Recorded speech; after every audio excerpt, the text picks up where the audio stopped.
Welcome to RiseToBetter. In this video, we'll explore the importance of building an emergency fund and guide you on how to get started. Have you ever wondered what it feels like to walk on a tightrope high above the ground without a safety net below? Now, imagine having that safety net, a sense of comfort and relief. That's what having an emergency fund in the realm of personal finance feels. It's your financial safety net, prepared to salvage you when unexpected expenses attempt to your stability. It's not just about possessing additional funds, but rather about the tranquility it provides. It alleviates the stress of living paycheck to paycheck, constantly worrying potential expenses. It hinders debt, as without savings, unexpected expenses often lead us to rely on credit cards or loans. It your financial objectives, ensuring that unexpected costs won't throw your future plans off track. An emergency fund is not just a choice, it's a necessity. Building an emergency fund involves few simple steps, and the first one is setting a goal. Imagine you're setting out on a journey. You wouldn't begin without knowing your destination, right? The same applies to your emergency fund. Establishing a clear goal is your starting point. The rule of thumb is to aim for about 3 to 6 months worth of living expenses. This might seem like a tall order, but remember, you don't have to reach this goal overnight. It's a gradual process. Now let's talk about the second step, creating a separate account. It's tempting to keep your emergency fund in your regular savings account, but resist that temptation. Why?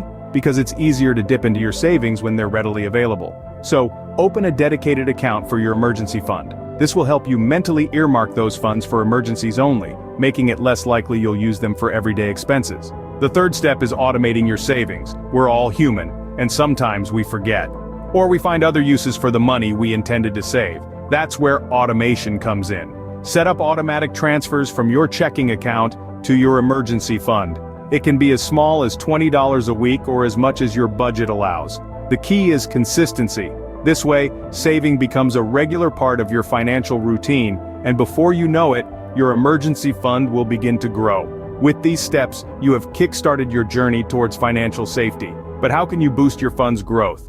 Well, that's a topic for our next scene. Stay tuned. Now that you have your emergency fund set up, let's talk about how to grow it faster. Boosting your emergency fund doesn't have to be a daunting task. In fact, it can be as simple as taking a closer look at your budget. First, cut unnecessary expenses. Do you have subscriptions you no longer use?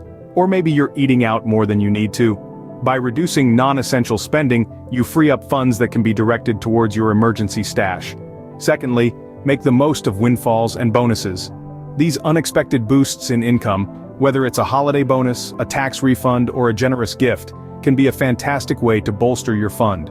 Instead of splurging, consider diverting a portion or even all of these windfalls into your emergency account. These measures will help your fund grow, but remember, it's a marathon, not a sprint. Building a robust safety net takes time, but with consistency and discipline, you'll get there. So you have started your fund, and you are contributing to it. What's next? Let's talk about maintaining and growing your emergency fund. One word: consistency. Like a steady heartbeat, your contributions should be regular. This consistency is the key to your fund's growth. Now, life isn't static, and neither should be your fund. It's important to periodically reassess your fund's size and goals. Maybe your living expenses have increased, or perhaps you've paid off a debt. Adjust your fund accordingly to ensure it remains a robust safety net. Lastly, remember what your emergency fund is for: emergencies. It's not a vacation fund, nor is it for that tempting sale, so avoid dipping into it for non-emergencies. Treat it like a fire extinguisher. You're glad it's there, but you hope you never have to use it. By following these guidelines, you will ensure your fund serves its purpose and continues to grow. Let's recap the journey we just took. We began by understanding the importance of an emergency fund, your financial safety net that mitigates stress, averts debt, and fortifies your financial goals. Then we explored the steps to begin building this fund.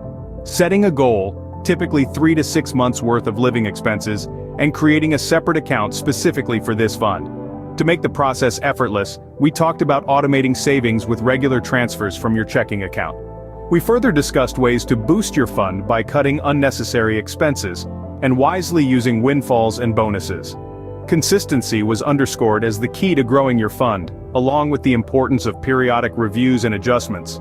And, not to forget, the fund is strictly for emergencies, so resist the urge to dip into it for non-emergencies. Remember, building an emergency fund is a financial game changer, so start today, and create your financial safety net. Thanks for joining us today. If you found this video helpful, like, share, and subscribe to RiseToBetter for more financial tips. Share your emergency fund journey in the comments below. Until next time, stay financially savvy.